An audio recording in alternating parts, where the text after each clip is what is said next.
comentamos, ¿verdad? Esta sesión va a ser grabada. Por ahí mi compañera Carolina, quien amablemente nos está apoyando también con la organización y todo lo que es este evento, todo lo que involucra, les estará haciendo llegar el link para que vean la grabación. Les aconsejo que no porque digan que se va a quedar grabada, no pongamos atención, porque, como les decía, ¿verdad? Quizá haya algunos temas muy trillados para algunos, pero yo creo que son temas de interés que vale la pena recordar y que ahí esté la grabación de respaldo, ¿no? Por si algún día queremos recordarlo, pero lo importante es poner atención ahorita. Les comento, si hubiera alguna pregunta en el transcurso de la ponencia, por favor, en el chat y al final contestamos todas las preguntas. No, vamos a tratar de hacerlo un poco dinámico. Cuando tengamos que escribir en el chat, vamos a escribir en el chat. Quizás sea necesario en una ocasión abrir los micrófonos, pero vamos a empezar con un poco de teoría, ¿verdad? Quizá las mezclas las conocemos todos desde nuestros estudios en la secundaria, ¿verdad? Ahí los profes nos decían que había dos tipos de mezclas, las homogéneas y las heterogéneas. Eso aplica en nuestros lugares de trabajo. Para eso se ocupan los homogeneizadores. ¿Por qué? En, en la mayoría de los casos, nosotros vamos a estar trabajando con mezclas heterogéneas.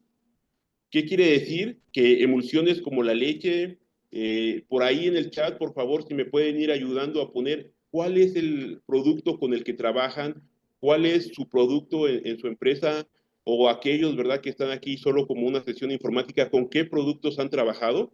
Y vamos a ver cómo hay en las mezclas homogéneas, hay soluciones, y estas soluciones, el tamaño de estas partículas, pues prácticamente no se distinguen. ¿Por qué? Porque es menor a 2 nanómetros. Por ejemplo, si nosotros a un vaso con agua le echamos media cucharada de sal y la mezclamos, no vamos a poder reconocer los elementos después de algún tiempo. En cambio, en las heterogéneas, si nosotros al mismo vaso de agua le echamos media cucharada de aceite y lo agitamos, después de un tiempo se va a encontrar ahí la separación de las fases. Eh, en las heterogéneas tenemos dispersiones coloidales y suspensiones, iguales dependiendo del tamaño de las partículas de estas fases. Pero nosotros hablamos de micrómetros, hablamos de nanómetros, pero realmente, ¿qué es? ¿Qué medida es? ¿Qué nos dice? Si nosotros tenemos un metro y lo dividimos en 1000 partes, eso es muy intuitivo, ¿verdad? Tenemos milímetros. Pero si a este milímetro lo dividimos nuevamente en 1000 partes, ¿qué vamos a tener? Vamos a tener un micrómetro. Y ese micrómetro lo volvemos a dividir en 1000 partes, ya vamos a tener nanómetro. En escala, para darnos una referencia, por ejemplo, el cabello humano tiene un ancho de entre 60 y 120 micras, el ancho. Un glóbulo rojo en la sangre, estamos hablando del orden de 7 a 8 micras. Eh, y de ahí, pues, podríamos irnos incluso hasta el ADN, ¿verdad? La cadena de ADN, ya estamos hablando en escala de nanómetros, de 2 a medio nanómetro. Entonces, esas son las escalas. Vamos a regresar a la diapositiva anterior. Entonces, vemos que en una suspensión hay emulsiones como la leche, que estas partículas deben de estar en el orden de 0.5 micras. Más adelante vamos a ahondar un poquito más, y esto es simplemente para que pues veamos, ¿verdad? La escala. Como les comentaba, es importante saber de dónde nos están escuchando, cuál es su día a día, para qué ocupan un homogeneizador de alta presión. Los homogeneizadores de alta presión, eh, es importante grabarte estas siglas, HPH. Esta es la nomenclatura en inglés, y ustedes pueden encontrar un sinnúmero de información, artículos científicos, artículos de divulgación, con esas siglas, que simplemente es homogeneizador de alta presión, High Pressure Homogenizer. ¿Y para qué se ocupa? En ruptura celular de microorganismos unicelulares, no simplemente lo utilizamos para productos alimenticios o leche, también productos líquidos fibrosos, y en nuestro caso, en esta mañana nos vamos a concentrar mucho en emulsiones. ¿Por qué en emulsiones? Como ya lo habíamos abordado, ¿verdad? Tenemos la leche, que es uno de los principales mercados en donde se utilizan los homogeneizadores de alta presión. También, cuando tenemos una mezcla en la cual necesitamos agregar algunas partículas sólidas, es necesario utilizar homogeneizadores de alta presión. ¿Por qué? Más adelante lo vamos a ver. Como les decía, ¿verdad? Nos vamos a concentrar mucho en emulsiones. ¿Qué es una emulsión? Es simplemente una dispersión de un líquido que se conoce como fase dispersa en formas de pequeñísimas partículas en el seno de otro líquido, fase continua. Regresamos nuevamente al ejemplo de la leche, ¿verdad? La leche que es una emulsión de tipo aceite en agua. ¿Qué quiere decir? Que la fase dispersa, todos estas partículas pequeñas es grasa y todo el medio que lo contiene es agua. Estas partículas pequeñas están dispersas. Otro ejemplo de una emulsión, ahora el caso contrario, ¿verdad? Gotitas de agua en un medio graso. ¿Esto qué nos recuerda? Un ejemplo bien claro es la mantequilla, ¿verdad? Donde es el aceite o la grasa, la fase continua, y la fase dispersa, ¿qué va a ser? Esas pequeñas gotas de agua, pero no dejan de ser ambas ser emulsiones. ¿Cómo podemos obtener una emulsión?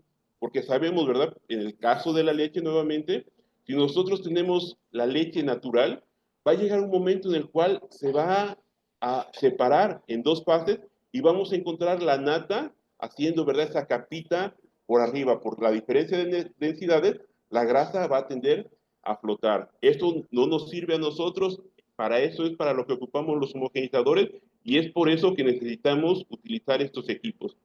Y hay emulsiones múltiples, que es agua en aceite y a su vez estas partículas nuevamente en agua. Estas ya son aplicaciones o emulsiones, por ejemplo, para medicamentos de liberación prolongada y se pueden crear de forma también artificial. Dependiendo del tamaño de las partículas dispersas, encontramos dos tipos de emulsiones. Las emulsiones normales, por así decirlo, que estamos hablando en orden a micras, y una microemulsión que prácticamente ya estamos hablando en nanómetros. Inestabilidad de las emulsiones. Las emulsiones finalmente van a tender ¿a qué? A separarse. ¿Por qué? Debido al tamaño de las partículas. Tenemos aquí un producto estándar, pero debido a la agregación, que va a ser por el mismo, las densidades, ¿verdad? La gravedad, va a hacer que esto empiece a flotar. Si esto es grasa, es más ligero que el agua, entonces el agua se va a ir al fondo y va a empujar a las gotitas de grasa hacia arriba. La floculación, supongamos que tengamos, por ejemplo, veía ahí, ¿verdad? Nuestro amigo de Veracruz nos decía, es que yo tengo fórmula láctea. Seguramente hay algunos sólidos en su fórmula y estas no tanto que tiendan a flotar, sino se puede dar la floculación, que estas partículas empiecen a atraerse y a formar partículas grandes que definitivamente van a empezar a subir. O si son más pesadas que el agua, ¿qué van a hacer? Van a sedimentar, se van a ir al fondo de la mezcla. Y al final de cuentas, ¿qué vamos a tener? Esas partículas pequeñas van a empezar a formar partículas grandes hasta que llegue la coalescencia y posterior a la coalescencia va a ser inevitable la separación de las fases, la fase pesada y la fase ligera. Aquí vamos a ver cómo podemos evitar esto, cómo podemos evitar que aparezca la coalescencia o la cremación, algunos le dicen, porque por el hecho de que se forma así, la crema, el cremado, ¿verdad? También así se le conoce. ¿Cómo vamos a evitarlo? ¿Cómo vamos a mantener una emulsión estable? Existen procesos mecánicos y existen procesos no mecánicos. Voy a compartirles un video, por favor, en cualquier momento en el que no se llegue a ver o algo, me dicen para ver qué medidas tomar para compartirles este video. Si no se escuchara incluso el audio,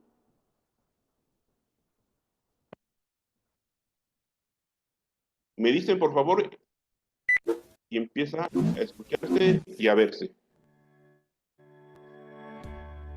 ¿Se Una escucha? Sí, se emulsión escucha y es sí una se ve. mezcla Sí, de dos o más líquidos inmiscibles, uno a base de aceite y el otro a base de agua. Se describen como líquidos inmiscibles porque no se pueden mezclar fácilmente sin que se separen posteriormente. Podemos explicar cómo hacer una emulsión con un ejemplo común con el que la mayoría de la gente estará familiarizada: aderezos para ensaladas. Todos hemos visto botellas como esta, con el aceite y el agua separados en dos partes distintas o fases. Ahora, no quieres verter eso en tu ensalada. Entonces, ¿cómo lo mezclas? Toda esa energía que pones en los líquidos al agitar la botella reduce las fases en glóbulos cada vez más pequeños hasta que se dispersan por completo. Ahora tiene una emulsión, pero no es estable, y después de un tiempo, las dos fases comenzarán a separarse, por lo que la próxima vez que tomes la botella, volverá a estar como al principio. Para evitar que eso suceda y hacer una emulsión estable, se debe agregar un emulsionante.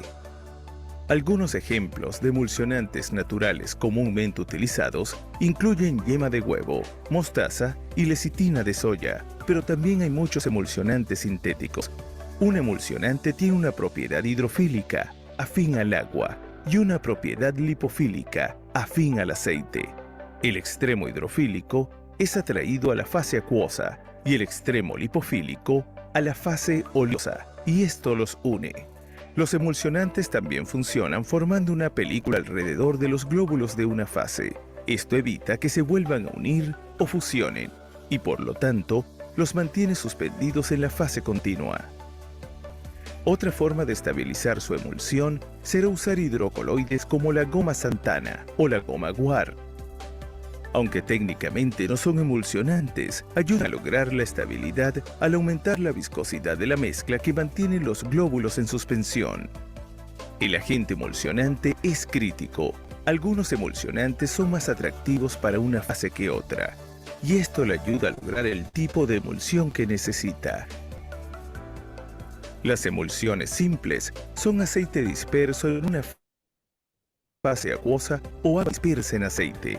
Por ejemplo, muchas cremas y lociones solares son emulsiones de agua en aceite que contienen una dispersión acuosa de ingredientes de filtro solar finamente dispersos en aceites y ceras. En este caso, llamamos al aceite la fase continua y el agua es la fase dispersa. En contraste, la mayonesa es un ejemplo de una emulsión de aceite en agua. El aceite vegetal forma pequeñas gotas dentro de la fase acuosa. En ambos casos, se necesitan emulsionantes para evitar que las gotas dispersas se unan y rompan la emulsión. Entonces, ¿cómo fabricas una emulsión estable y evitas que tu aderezo para ensalada Bueno, vamos a dejarlo ahí, el u otra video emulsión se sigue, separe? pero pues ya Así no. habla acerca de otras cuestiones, otros equipos. Vamos a regresarnos a la presentación. Nuevamente me avisan, ¿verdad? Si se ve la presentación. Cuando ya estemos en la presentación. ¿Qué era lo que nos decía el video? Nos hablaba acerca de que hay medios no mecánicos para mantener estas emulsiones estables, pero que hay que agregar emulsionantes o algún agente el cual cambie la viscosidad. Ahí ya estoy compartiendo la presentación, ¿estamos ahí en la presentación? sí. Perfecto. Los medios mecánicos. ¿Cómo vamos a estabilizar una emulsión a través de medios mecánicos? Por medio de agitadores, molinos coloidales, un tipo rotor-estator que prácticamente, imagínense una bomba, que es lo que está haciendo a través de energía cinética, y los homogeneizadores de alta presión, que es el caso de nosotros. ¿Por qué? Porque a nuestros productos seguramente no podemos agregarle un agente emulsionante o no podemos cambiar su viscosidad, por lo que implicaría, ¿verdad?, los cambios de sabor, de textura, o sería un producto. De hecho, los medios mecánicos no impactan, ¿verdad? No modifican nada, es un medio mecánico, es un medio físico con el cual se está logrando, ¿qué cosa? Disminuir el tamaño de la partícula de la fase dispersa. Esos sólidos, esa grasa, esas partículas, ¿verdad? Las hacemos pequeñitas. ¿Y en qué nos va a ayudar a hacerlas pequeñas? Nos va a ayudar, ¿para qué? Para aumentar la vida de anaquel, para reducir el uso de emulsificantes o optimizarlo, ¿verdad? Si lo estamos utilizando, no se va a requerir gran cantidad de estos emulsionantes o estabilizadores, va a prevenir la coalescencia, que se separen las fases, va a aumentar la superficie de contacto de las partículas, al ser partículas pequeñitas van a estar totalmente distribuidas en la emulsión, y esto también va a tener una influencia directa en la viscosidad y riología de los productos. ¿A qué se refiere esto?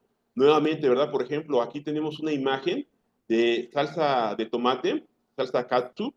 Nosotros la vemos y se nos antoja, es apetecible.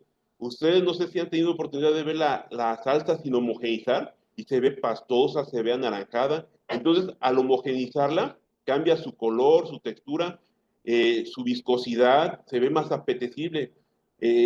Un ejemplo más claro es el de la leche. Nuevamente, regresamos a la emulsión de la leche. Al hacer partículas pequeñitas, incluso la refracción de la luz modifica el color, ya no es tan amarilla, ya es más blanca. También nos dice que libera sustancias que pueden mejorar las características organolépticas del producto final. Hay algunos estudios que comentan que incluso la sensación al probar leche sin homogeneizar a leche homogeneizada, que la leche homogeneizada es un poco más dulce. Lo que sí, lo que le vas a dar es definitivamente que no se separe estas fases, que no sean el proyecto, la separación de fases. Finalmente, no es que estemos evitando que se separen. ¿Qué es lo que estamos haciendo? Estamos ralentizando. ¿Por qué? ¿O cómo conseguimos ralentizar? Aquí en este pequeño esquema vemos leche cruda, leche tal cual sale de la vaca, y vamos a ver la distribución de las partículas. Esto está en orden de 0.4 micras hasta 10 micras. ¿Qué va a pasar con esta leche? Va a empezar a agruparse esos pequeños glóbulos de grasa, van a formar grupos de grasa, incluso se van a empezar a agregar y pequeños grupos van a formar grandes partículas y finalmente se van a tender a ir a hacer la capita de grasa. ¿Qué es lo que hacemos con la leche homogeneizada? Esas partículas las hacemos pequeñitas.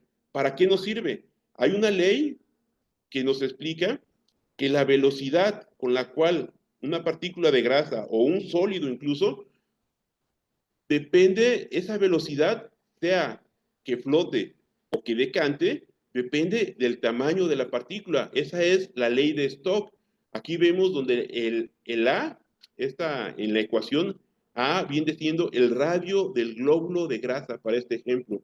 Entonces, esta velocidad es directamente proporcional ¿a qué? Al tamaño de esta partícula. Como vemos también, la viscosidad tiene algo que ver en la emulsión, las densidades de la emulsión tienen cosas que ver. De ahí que veíamos, ¿verdad? Otra forma de mantener una emulsión es hacerlo más viscoso, pero definitivamente esto no puede hacerse en productos como el caso de la leche o de algún otro alimento, ¿verdad? Que podemos hacer. ¿Qué es lo que pasa con la leche? A pesar de que la leche se homogeneiza, realmente seguimos manteniendo partículas de grasa. Eso ocurre con muchas emulsiones que nosotros consumimos. Se siguen manteniendo estas partículas de grasa. La membrana que rodea el glóbulo de grasa no se pierde en su totalidad. Ciertamente, al haber más partículas pequeñas, esa membrana no alcanza para cubrir todo, y es ahí donde la proteína de la leche, la proteína natural de la leche, ayuda a cubrir esos espacios, pero definitivamente lo que evitamos es que haya grasa libre, que en una emulsión como la leche exista la grasa libre, que se liberen los ácidos grasos al interior del glóbulo de grasa. Esto es importante saberlo porque muchas veces ha llegado a pasar, sobre todo en productos nuevos, que están buscando la presión ideal de homogeneización, y hay un fenómeno que se conoce como sobre-homogeneización. ¿Qué hacemos ahí? Rompemos más de lo debido la capa de grasa, la membrana, y entonces ahí sí se liberan los ácidos grasos, y ya aquí ya no tenemos esas partículas, ya no es una emulsión, ya empezamos a tener la grasa láctea en forma de grasa libre. Eso no es bueno para emulsiones, vuelvo nuevamente a repetir, como la leche. ¿Qué pasa si no homogeneizamos nuestros productos? A la hora de que lleguen al consumidor, se va a encontrar la línea de separación, en donde esté la fase pesada y la fase ligera. Ahí va a estar la línea. Y pues obviamente esto es lo que queremos evitar en nuestros productos, en nuestras emulsiones. Hay un sinfín de aplicaciones, ¿verdad? Desde productos lácteos, helados y alimentos preparados.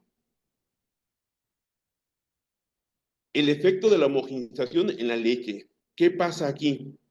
Estas son imágenes reales. Estas se tomaron de microscopios. En la imagen superior vemos leche sin homogeneizar, que gráficamente la encontramos debajo de la línea punteada. Y en la otra imagen vemos los glóbulos de grasa de leche ya homogeneizada. Perdón, es al revés. La línea roja es leche sin homogeneizar y la línea punteada es leche homogeneizada. ¿Cómo lo sabemos? Porque en la leche homogeneizada el tamaño de partículas va a ir desde 0.1 micras hasta 1.5 micras. Si nosotros queremos mover esta línea más hacia la izquierda, necesitamos incrementar, ¿qué cosa? La presión de homogeneización.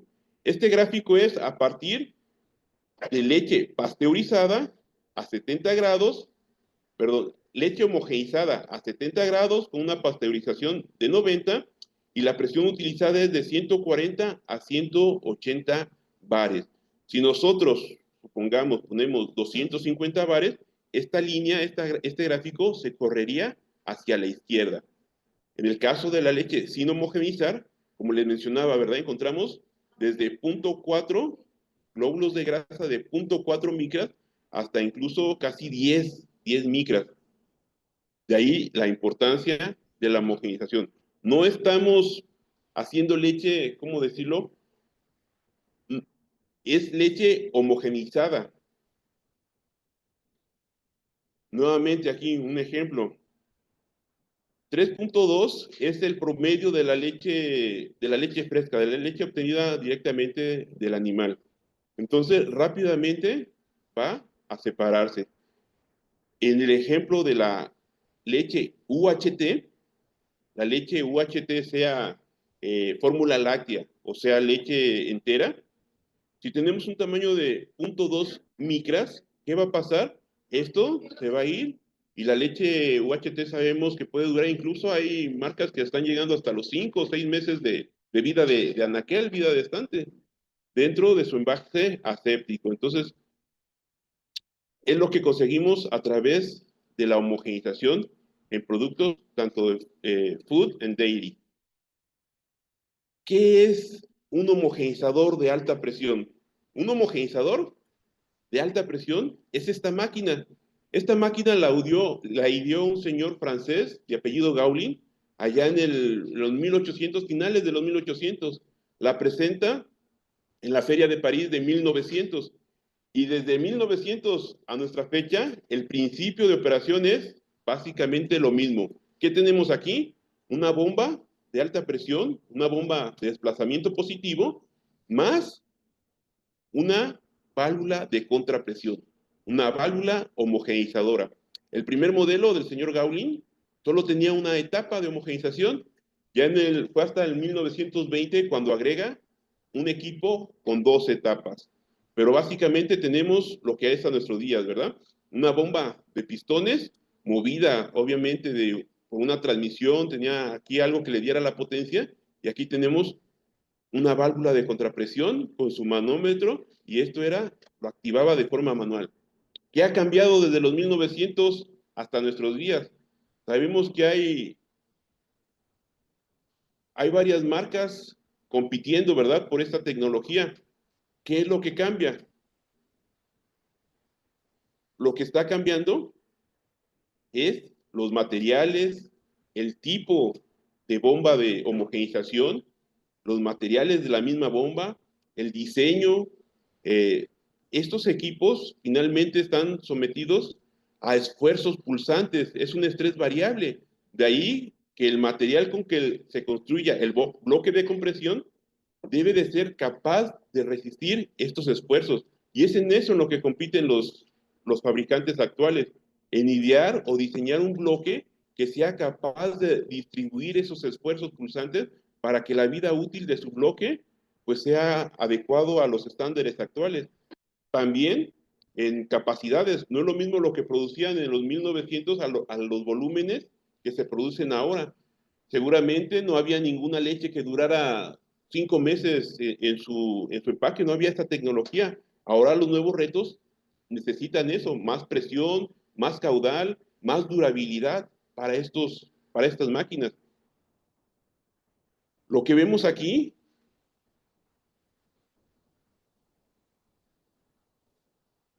es el resultado.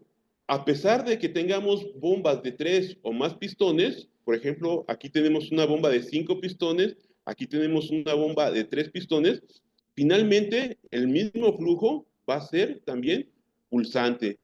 No va a ser totalmente una línea recta. Eso es muy importante tenerlo en cuenta. Si entre menos pistones tengamos, esta gráfica, si tuviéramos solamente un pistón, va a ser de va a tener un comportamiento parecido a esto, ¿verdad? Entonces, entre más pistones tengamos, va a ser más lineal el flujo resultante, pero no va a dejar de ser un flujo pulsante, un flujo cambiante con el tiempo. Vemos ahí cómo funciona, en este caso, la bomba de desplazamiento positivo, comúnmente conocida, ¿verdad?, como liquid end, o el lado líquido del homogenizador. Y tenemos la válvula de homogeneización, esta válvula de contrapresión. Aquí vemos prácticamente el mismo diseño que fue ideado por el señor Gaulin, este francés que realmente pues, tuvo la genialidad de imaginarse que podía conseguir esto con la leche, porque ahorita ya hay un sinnúmero de estudios y ya podemos comprender más qué es lo que ocurre aquí adentro. Esta válvula es una válvula estándar. Prácticamente todos los fabricantes iniciaron con una válvula similar. ¿Y qué es lo que cambia? A través de los años, los grandes fabricantes están ideando válvulas de alta eficiencia. Es así como, por ejemplo, APB, SPX tiene la microgap, o KEA tiene la nanovalve, o incluso Tetra Pak tiene la IQ. Son válvulas que ya no tienen esta geometría, pero finalmente el principio sigue siendo el mismo. ¿Qué es lo que se busca? A través de esta válvula con 3 componentes tenemos lo que es el asiento por la parte de abajo, la propia válvula por la parte de arriba y un anillo de impacto que rodea la zona donde se lleva a cabo la homogeneización. Podríamos ver algo parecido a esto. Una válvula cerrada ocasiona que al salir las partículas adquieran mucha velocidad porque estamos reduciendo el área por donde todo este caudal tiene que pasar. A la entrada del homogeneizador tenemos velocidades en el orden de 4, 6 metros sobre segundos. Dentro de la válvula, dependiendo del diseño de la válvula del fabricante, tenemos velocidades aquí de partículas de hasta 400 metros sobre segundo. Entonces, por esta velocidad, aquí es donde se lleva a cabo la magia. Con estos componentes. Estos componentes deben de ser muy duros, de un material resistente, para que toda esta abrasión, todo esto no se desgaste o tenga una vida útil que sea necesaria, ¿verdad? Para no estar cambiando que sea rentable la vida útil de esta bomba, de esta válvula. Esto es lo que pasa, ¿verdad? Entra producto sin homogeneizar, se cierra la válvula y aquí ya tenemos la micronización. Menos de 1 micrón es lo que buscamos en estas partículas. Ya veíamos el ejemplo de la leche UHT, que estamos en el orden de 0.3 0.3 micras. La leche fresca estamos hablando de 0.7, 0.8 micras. Entonces buscamos esto. ¿Y cómo se lleva a cabo esto? A través de turbulencia, cavitación y la velocidad de impacto. ¿Turbulencia dónde? Aquí, debido a la velocidad, se forman pequeños remolinos y esos remolinos son prácticamente el causante de la homogeneización. Incluso hay estudios que pueden prescindir de la cavitación y aún así se lleva a cabo la homogeneización, pero también la cavitación en este tipo de válvula está presente. Recordando, ¿verdad?, que la cavitación es cuando el producto cambia de fase, entonces se crean burbujas y estas burbujas, al momento de implosionar, generan ondas de choque. Y la velocidad de impacto. Esa es la función del anillo de impacto, terminar de homogeneizar el producto. A la hora de que sale a alta velocidad, choca con el anillo de impacto y tiene una doble función. Terminar la homogeneización y proteger el housing, el bloque donde se alojan estos componentes. Esta válvula nunca está totalmente cerrada. Siempre debe de haber una distancia aquí, conocida como gap, como espacio. Entonces, turbulencia, cavitación y velocidad de impacto. La turbulencia va el glóbulo de grasa o el sólido que tenemos en nuestra suspensión o lo que tengamos, lo que vayamos a homogeneizar, y estos pequeños remolinos atacan esos glóbulos convirtiéndolos en pequeños glóbulos. La cavitación, veíamos, ¿verdad? La cavitación se crean burbujas de vapor, burbujas del propio producto. No es que esté entrando aire a la válvula, la entrada de aire es algo dañino, tenemos que evitarlo. Al momento de implosionar, en áreas de baja presión se crea la burbuja, en áreas de alta presión implosionan y esta implosión genera ondas de choque que acaba destruyendo estos glóbulos de grasa. Y al final, el anillo de impacto, esa partícula que va a alta velocidad, choca con el anillo de impacto y termina generando nuevamente pequeñas partículas. Entonces, ¿qué necesitamos? Una válvula, un asiento de válvula y el anillo de choque. Cada fabricante le asigna nombres, ¿verdad?, a estas válvulas, pero realmente es sencillo, ¿verdad? 3 componentes: asiento, válvula y anillo de choque. Entra el producto y necesitamos una fuerza para acercar, porque acá tenemos una bomba de desplazamiento positivo que puede ser la más grande que conozca ahorita. Estamos hablando de 400 kilowatts de potencia. El motor lo está impulsando acá, entonces necesitamos una fuerza que sea capaz de cerrar esta válvula, porque esta válvula la está abriendo el producto, esa potencia que está mandando la bomba. Entonces, ¿cómo conseguimos esa fuerza? Básicamente, los 4 grandes fabricantes están salomódicamente divididos. 2 utilizan presión hidráulica y los otros 2 utilizan presión neumática.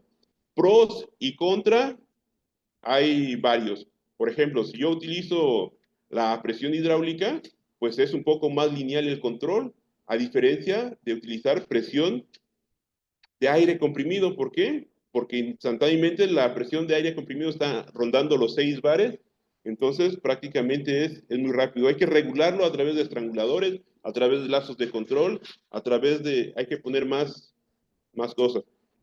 Pero una hidráulica pues puede regularla más fácilmente. Contras de utilizar presión hidráulica: ya tienes una unidad extra, ya tienes un motor, ya tienes más componentes que se te pueden averiar, que tienes que tener repuestos, que tienes que tener a alguien que sepa meterle mano. Cosa diferente, ¿verdad?, al aire comprimido. No es que estés consumiendo aire comprimido, finalmente solo necesita la fuerza y es prácticamente despreciable el aire que alcanzamos a consumir realmente por este tipo de válvula. Cosas a favor: no necesitas un equipo extra. Te llega el homogeneizador, lo energizas y ya puedes trabajar. Y si utilizas aire, pues necesitas el servicio de aire comprimido. El proceso de homogeneización, como en todo proceso, puede haber ocasiones que nos queda perfecto, nos queda excelente, y hay veces que no damos y se nos separa la fase o tenemos partículas grandes. ¿A qué se debe? Las partículas, como ya hemos visto, está totalmente relacionada a la presión total de homogeneización. El tamaño de partícula es directamente proporcional a la cantidad de presión que estamos llevando a cabo en el homogeneizador. El diseño de la válvula de homogeneización, otro caso, ¿verdad? Esto impacta en la eficiencia del proceso. Esto es en lo que se están peleando ahorita los fabricantes. El que tenga una buena válvula, el que consiguió primero una buena válvula, empezó a manejar caudales más grandes. El que llegó primero a una válvula de alta eficiencia, empezó a manejar caudales más grandes y también su calidad de homogeneización es mejor que una válvula estándar. Si los fabricantes no se preocuparon en el diseño de una válvula de alta eficiencia, esos fabricantes son los que se empiezan a quedar. Tecnología de materiales, diseño y todo lo que tenga que ver con la válvula de homogeneización es la parte importante. La aplicación de la segunda etapa. Si bien con la segunda etapa no micronizamos más, pero es importante utilizar una segunda etapa. En la siguiente diapositiva ahondamos en este. La temperatura de homogeneización. No es lo mismo homogeneizar a 40 grados que homogeneizar a 50 grados centígrados, a 60 o a 70. Tiene que haber, nuestro proceso tiene que tener la presión, la temperatura ideal para nuestro producto. En leche estamos hablando de 70 a 80 grados aproximadamente, dependiendo del tipo de leche que estamos utilizando. Calidad de la premezcla. No es lo mismo dejar un tanque con leche reposando y después homogeneizarlo después de media hora que llegó, a que ese tanque o esa tina tenga un agitador y que esté meneando, ¿verdad? Si yo estoy haciendo una fórmula láctea y no tengo un método adecuado para hacer la premezcla, para agregar estos ingredientes, puede ser que al principio mande el porcentaje de sólido muy elevado y al final menos. Entonces, el producto final homogeneizado no va a tener una muy buena calidad.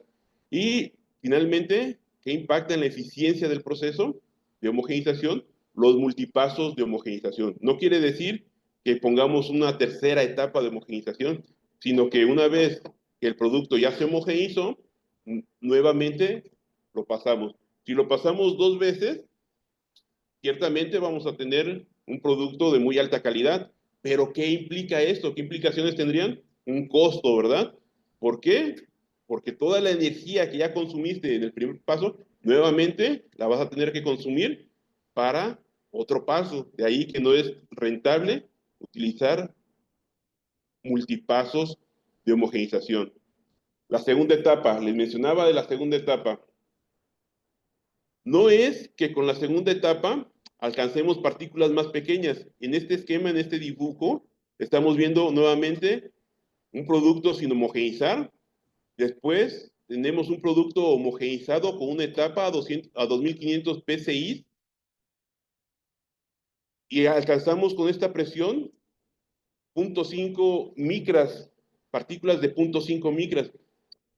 Y al agregar una segunda etapa de homogeneización, no estamos disminuyendo ese 0.5 micras. Lo que sí estamos haciendo es que estas partículas no se agrupen, por lo que ya vimos, ¿verdad?, de las inestabilidades de emulsiones.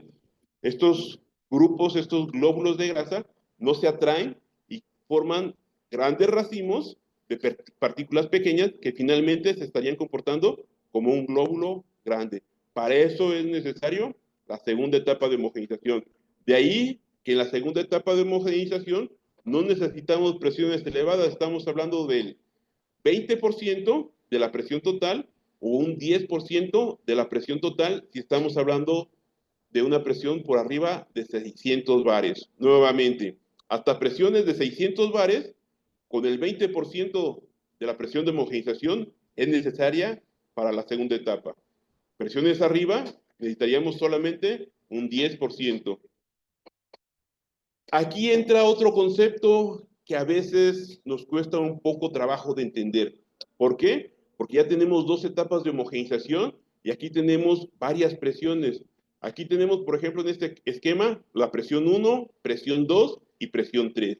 ¿Qué es cada una de ellas? La presión 1 no es que sea la presión de la primera etapa. La presión 2 no es que solo sea la presión de la segunda etapa. Y la presión 3 es la presión a la salida de nuestra máquina, el back pressure o la contrapresión. ¿Cómo vamos a entender esto? Vamos a entenderlo con un ejemplo. Lo que teníamos dibujado en la diapositiva anterior, aquí lo tenemos esquematizado. Esta es nuestra bomba de pistones. Tenemos la primera etapa, la segunda etapa y la presión remanente, la back pressure, la contrapresión. Para este ejemplo, tenemos 30 bares de contrapresión. La segunda etapa llega a 80 bares y la presión 1 llega a 300 bares. Pongamos, vamos a ver.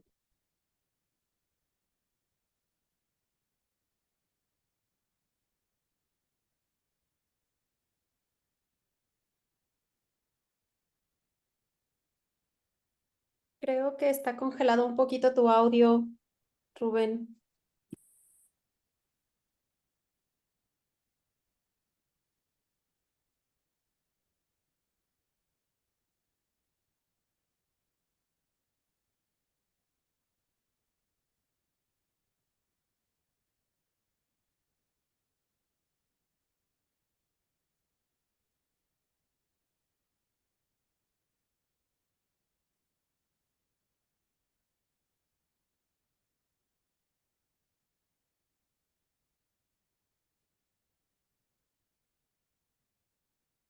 A ver, vamos a quitar la cámara.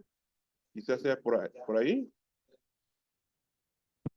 Ya te escuchas. ¿Están escuchando? Sí, ya te Perfecto. escuchamos. Ya vamos a terminar prácticamente con este ejemplo, porque este sí me gustaría detenerme unos 5 minutos en este ejemplo. ¿Por qué? Porque es de vital importancia.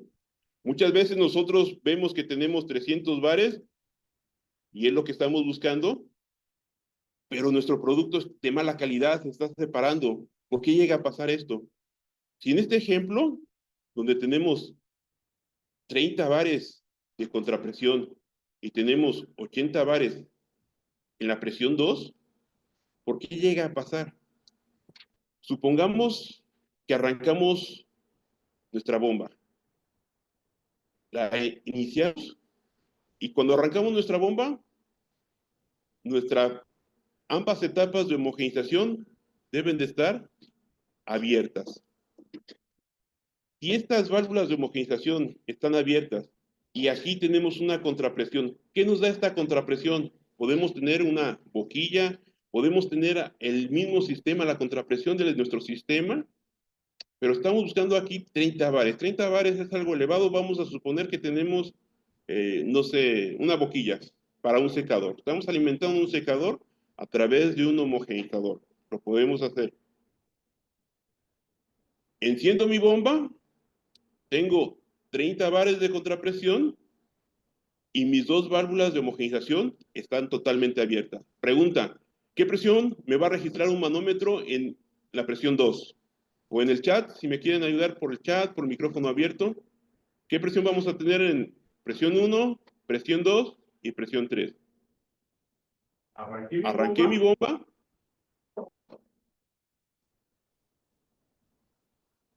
Y solamente tengo la presión de contrapresión. Esta presión va a ser en P3. En la presión 2 vamos a tener los mismos. Ahí ya nos contestaron, ¿verdad? Sí, exactamente. Vamos a tener los mismos. Tanto en presión 1, en presión 2, vamos a estar registrando estos 30. Ahora, ¿qué es lo siguiente? Ahora vamos a activar nuestra segunda etapa. A esta la vamos a activar. ¿A cuánto? Vamos a buscar los 80 que tenemos aquí, ¿verdad? La presión 1 aún no la hemos activado. Ahora, nuevamente la pregunta. ¿Cuánto vamos a tener en la presión 3? Ponemos un manómetro afuera de nuestra máquina. Este manómetro nos va a estar registrando los 30 bares. Y esta presión 2, ¿cuánto nos va a registrar? 80 bares, porque es lo que estamos buscando. ¿Y cuánto nos va a registrar la presión 1? La presión 1, la válvula sigue abierta. ¿Cuánto nos va a registrar nuevamente? Si me ayudan ahí en el chat, o abriendo el micrófono incluso. ¿Qué presión vamos a tener aquí? Esta está totalmente abierta. Vamos a tener los 80. ¿Por qué? Porque la válvula está abierta. 80, 80 y 30. Ahora, vamos a activar nuevamente, ahora, la primera etapa. Vamos a activarla. ¿Y cuál va a ser nuestro set point? Va a ser estos 300. Vamos a buscar esos 300 bares. Ahora sí, la presión 1 nos va a registrar ¿cuánto? Los 300. La presión 2, ¿cuánto nos va a registrar? Los 80, ¿verdad? Y la presión 3, ¿cuánto nos va a registrar? Los 30. Aquí vamos a hacer otra pregunta. Nuevamente, si me quieren ayudar en el chat, realmente, ¿cuál es la presión de la segunda etapa? ¿Son los 80? Otra pregunta, ¿cuál es la presión de la primera etapa? ¿Son los 300? Realmente, la presión P1 es la presión total. Estos 300 son la presión total. Entonces, la presión 2 no es 80. ¿Por qué? Porque no inició de 0. ¿Inició de cuánto? De 30. ¿Por qué? Porque cuando la activamos, ya estaba registrando los 30 bares de la contrapresión, de la boquilla, cuando inició ya estaba en 30 bares. Entonces, realmente cuál es la presión de la segunda etapa? 50. ¿Por qué? Porque inició de 30. Arrancó en 30, no arrancó en 0. Lo mismo ocurre con la presión de la primera etapa. No arrancó en 0. ¿En cuánto arrancó? En 80. ¿Se dan cuenta? ¿Cómo podemos llegar a confundirnos?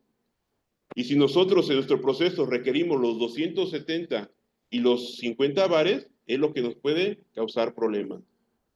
Hasta aquí hablamos de presión de alta homogeneizadores de alta presión. En este gráfico encontramos todas las presiones necesarias dependiendo lo que estemos utilizando. Jugo de fruta va a rondar hasta 280 bares de presión. Productos lácteos, algo similar, 250, hasta donde yo he trabajado con homogeneizadores, la leche UHT estamos hablando de 250 bares. Obviamente dependiendo de la válvula y el fabricante de esta válvula. Pero, ¿qué hay más allá?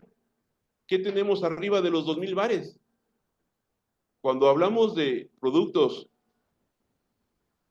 arriba de 2000 bares, ya estamos llegando a lo que estamos hablando de presiones de ultra alta presión, homogeneizadores de ultra alta presión.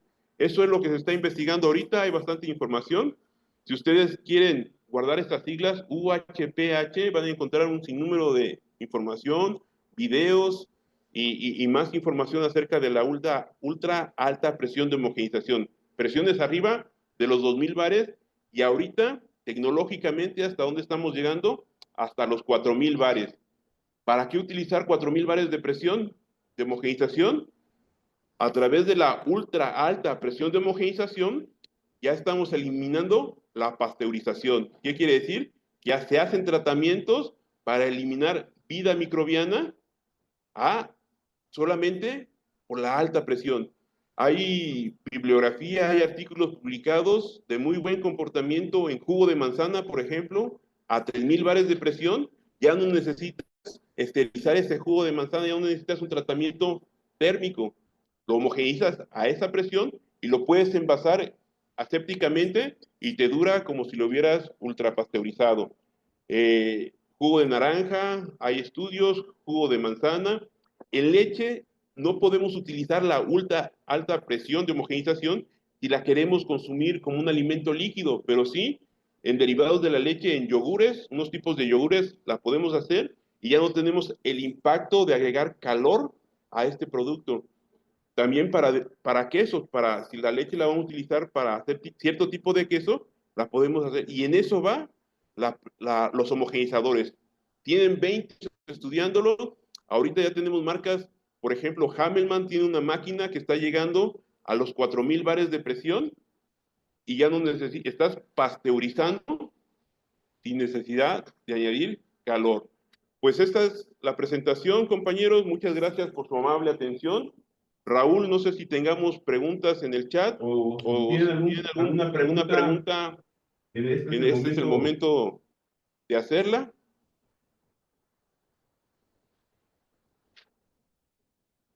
Pues, a ver, algunas dudas que puedan, preguntas quieran hacerle al compañero, no sé, en cuestión de su proceso, diseño del equipo, selección de equipo, o cualquier otra duda que tengan sobre la presentación.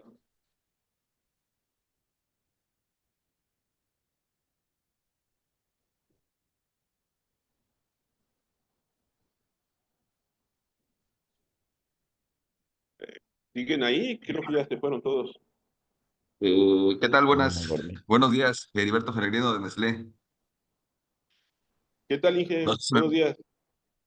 bueno, lejos que una duda o una pregunta, digo, primero agradecer, ¿no? La invitación, pues bastante interesante, ¿no? Lo que nos presentan.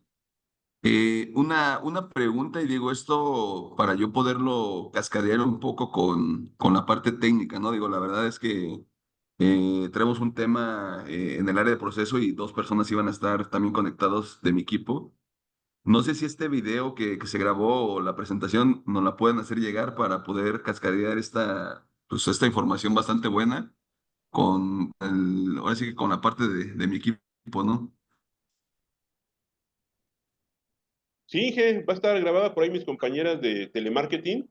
Lo van a estar contactando y le van a compartir el link. Por ahí alcanzo. Sí, sí, Inge, por ahí van a estar. Ah, pues muchísimas gracias. Y aquí veo una pregunta de Héctor Martínez, que dice que cuál sería la presión recomendada para leche con 26 de grasa y una crema en polvo de 70% de grasa.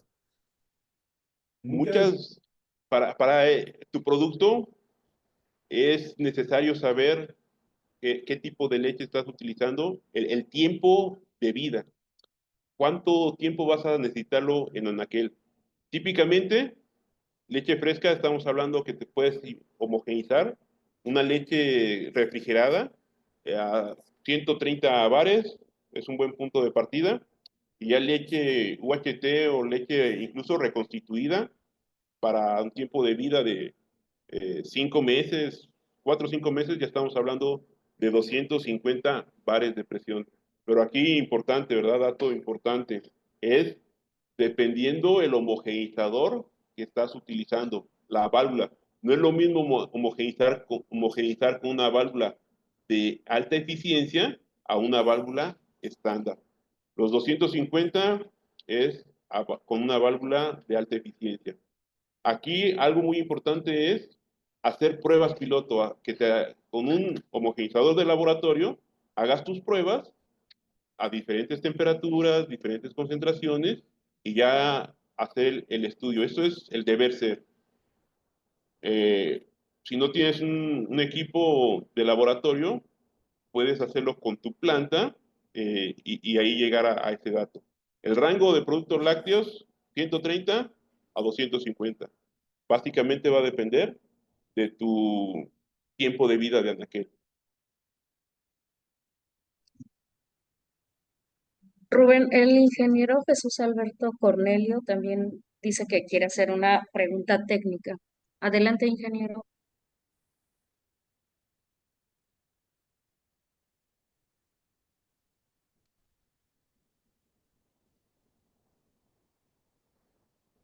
Si hubiera también alguna pregunta muy puntual, pueden escribirnos a los correos a través de Caro, a través de mi correo, y ya puedes ahondar técnicamente, específicamente un problema específico. Ahí ya nos tomamos el tiempo a través de llamadas, WhatsApp, videoconferencias, lo que gusten, para atender, ¿no? Para disipar cualquier duda puntual. Hola Rubén, buen día. Buen día. Oye, una consulta. Hemos estado teniendo problemas con la ruptura de los birlos, de de la bomba de los pistones. Y quería saber si es a causa de que estamos manejando exceso de presión o si requiere realizarle Como que se cambios a los corta. birlos. A ver si entendí, ¿tienes problemas en tu bomba de pistones? ¿Se están fracturando los birlos? Los birlos, ajá. Es, es muy importante, como veíamos en la presentación, estos equipos reciben un estrés que no es continuo, es pulsante. ¿Qué quiere decir esto? Es como si tú tomaras un metal y lo estuvieras doblando, es el mismo efecto que se da. Entonces, de ahí la importancia que al momento de torquear tus bridas, tus birlos, todo, lo hagas de acuerdo a las recomendaciones del fabricante. Indefinidamente, va a llegar un momento que esto los vas a tener que cambiar por mantenimiento preventivo. Pero si en un año ya los cambiaste 2 veces, hay que revisar el torque, hay que revisar que sea el material correcto. De ahí que no es tan común que tú agarres una tuerca, por ejemplo, o un birlo, y lo mandes a fabricar, porque te lo van a fabricar de cualquier material que tenga tu proveedor a la mano. Entonces, tienen ciertas especificaciones y lo recomendable es adquirirlo con el fabricante, adquirirlo original del fabricante. Si lo mandas a fabricar, no dudo que habrá en México quien le dé el clavo con el material y las tolerancias, pero sí, dos cosas importantes, entonces, el material y el torque. El torque es muy importante. Si tú comparas el torque de un homogeneizador en el bloque con alguna otra máquina rotativa, por ejemplo, el torque final estamos hablando de 3/4 partes del torque que tú le pondrías a una separadora centrífuga, por ejemplo. Aquí lo importante es utilizar el torque para evitar fugas, pero que no sea tal que ya tengas un esfuerzo en el componente y que este estrés mecánico lo acabe por dañar. No sé si era esta la pregunta. Sí, sí, de hecho, entonces lo recomendable sería realizar el cambio de las tuercas y los birlos una vez por año, tal vez. No, estos sin problema estamos hablando, si los estás cambiando una vez por año, es una mala práctica, porque sí estamos hablando, mínimo deben de durar 3 años, como mínimo. Hay equipos que están ahí, se cambiaron a los 10 años, te pongo un ejemplo, ¿no? Pero respetando torques, uno, ¿para qué? Para que, por ejemplo, si tienes cuatro tuercas, 4 birlos, los 4 reciban la misma carga, se distribuya. Si a uno lo apretaste de más, ese es el que se te va a fatigar primero y es el que se te va a dañar. Y otra, para que no sobreaprietes. Si ya no sabes cuál es el que te está dañando, la recomendación es cambiarlos todos, pero sí con el número de parte del fabricante. Bueno, ¿me escuchas, Rubén? Sí, claro. Bueno, esa era la pregunta. Igual, gracias por el reporte. Va que va. No, muchas gracias por el tiempo. Oye, Rubén, Cruz Víctor tiene otra pregunta. Dice, nosotros tenemos detalles con fugas frecuentes en nuestro homogenizador, donde aparentemente los empaques de EPDM se erosionan. Tenemos ingreso de aceite a la entrada de la válvula de homogenización. Aceite en la válvula, Víctor Cruz. Ahí sí estamos hablando del equipo NS 53-55. Aceite. Es que Mira, tiene una... A ver. Rubén, no fui muy explícito en el aceite, perdón. Nosotros, nuestro sistema de homogenización a nuestra leche reconstituida, le adicionamos el aceite para hacerlo, llevarlo al grado de Ah, ok. leche. Entonces, no sé si ese aceite estuviera atacando nuestros empaques EPDMs. Ok. O qué efecto pudiera tener ese aceite, que llega como globulitos de grasa directamente a nuestros empaques, porque nuestros problemas y nuestros conflictos son en la primera etapa. La segunda es imperceptible sus fallas, pero la primera, a lo más que llegamos es como a un mes de trabajo continuo. Y de ahí hay que bajarla y el proceso de bajar todo el blog. Pues ya conoces el equipo que es bastante pesado y complicado de manejar. Sí, sí, Víctor, sí, conozco tu máquina. Ahí para descartar un ataque, ¿verdad? Por el tipo de grasa o incluso el SIB o algún otro componente que está atacando el EPDM, la primera recomendación que te podría hacer es cambiar los Avitón. Estoy casi seguro que para esa válvula existe el material en Vitón. Sí, si mal no recuerdo, si me das oportunidad, lo checo con el fabricante y ya te comparto el número de parte. ¿Te parece? Porfa, porfa, y te Empezamos por ahí, agradecería mucho. entonces. Va que va. Muy amable. No, gracias a ti, Víctor. Un saludo. Otra pregunta del ingeniero Luis Alberto García. Dice, ingeniero, pregunta, en un proceso de evaporación de leche condensada, la cual para concentrar sólidos, estos se ven afectados al pasar por una etapa posterior de homogenización a 1200 bars. En concreto, ¿los sólidos también se dispersan? Sí, ocurre exactamente lo mismo que veíamos en la diapositiva con los sólidos. Con la primera etapa de homogenización, estás consiguiendo reducir esos sólidos de tamaño. Si ya una vez los tienes reducidos, es importante agregar una segunda etapa. ¿Para qué? Para que no se atraigan. Aunque ya están pequeños, empiezan a atraerse y se comportan como una partícula grande. De ahí la importancia de las dos etapas. Ojo aquí, si estamos homogeneizando a 2500 de presión total, en la segunda etapa solamente vamos a ponerle 500 PSI o un quinto o el 20% de presión. Si tiene la segunda etapa de 1200, yo creo que son PSI y estás elevado, ¿no? Estás consumiendo energía de más. Incluso podrías bajarla e incrementarla, eso pasárselo a la primera etapa. No sé si me expliqué o si entendí la pregunta original. Pero sí va por ahí, es importante tener las dos etapas. Creo que ya nos estamos pasando con 12 minutos, Raúl. Si hubiera más preguntas, me parece bien, las checamos. Si hay alguna pregunta, ¿Hay alguna? El ingeniero Maciel Aceves tiene otra pregunta. Dice, buenos días, ¿cuál es la diferencia físicamente entre una válvula estándar y una de alta eficiencia? mira, sí tengo imágenes, pero para compartirlas, no sé qué tan celosos sean los fabricantes, vaya, porque finalmente esto, podríamos hacer un comparativo de la MicroGap, de la IQ, de la NanoValve, que son las tres que yo conozco, las tres que yo he desarmado. Pero a grandes rasgos te platico lo siguiente. En tanto la IQ como la MicroGap, lo que están haciendo es hacer multipasos en la misma válvula. ¿Qué me refiero? A ver si, por ejemplo, una vez que el producto pasó por acá, dentro de la misma válvula, la canalizan y vuelven a hacer otro paso. Si mal no recuerdo, hay de 5 a 7 pasos. Así es como se logra el efecto de alta eficiencia. La DGA, ¿cómo es?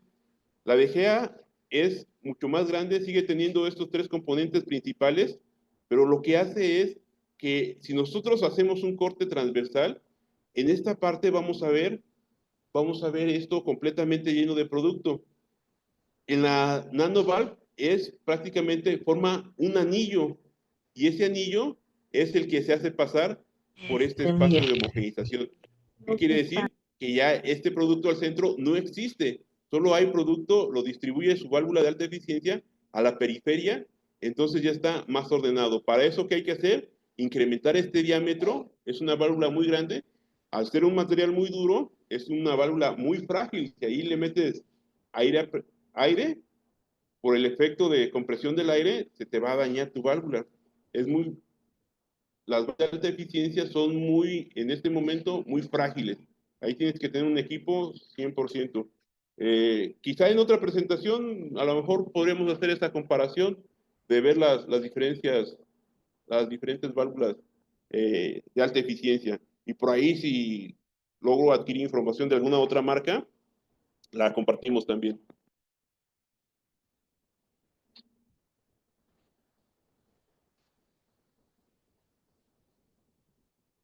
No sé si, como andamos de Pues, tiempo, ¿quieres alguien abre el micrófono y pueda hacer alguna última pregunta o damos pues por... si quieres, si hay algún valiente o tienen alguna pregunta, quieren abrir el micrófono.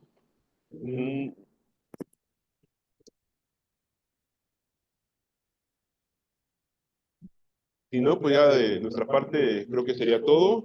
Muchas gracias por su tiempo. Si tuvieran alguna pregunta puntual o algo más en adelante, se acordaran de algo, estamos atentos a sus comentarios, a sus preguntas, a través de los correos, a través de nuestra compañera Carolina, ¿verdad? Que ahí está constantemente con ustedes. Lo que gusten, con toda confianza. Si hay alguna marca que no conozcamos, pero a través del bagaje que ya traemos de otras marcas, quizás les podamos dar soporte. Les recordamos, tenemos acceso a equipos nuevos, a equipos reconstruidos y refacciones. Entonces también eso les podemos apoyar. De mi parte agradezco mucho su tiempo y me despido. Ya mi compañero Raúl dará el cierre de esta presentación y saludos a todos. Que tengan un excelente día. Bueno, para agradecerles a todos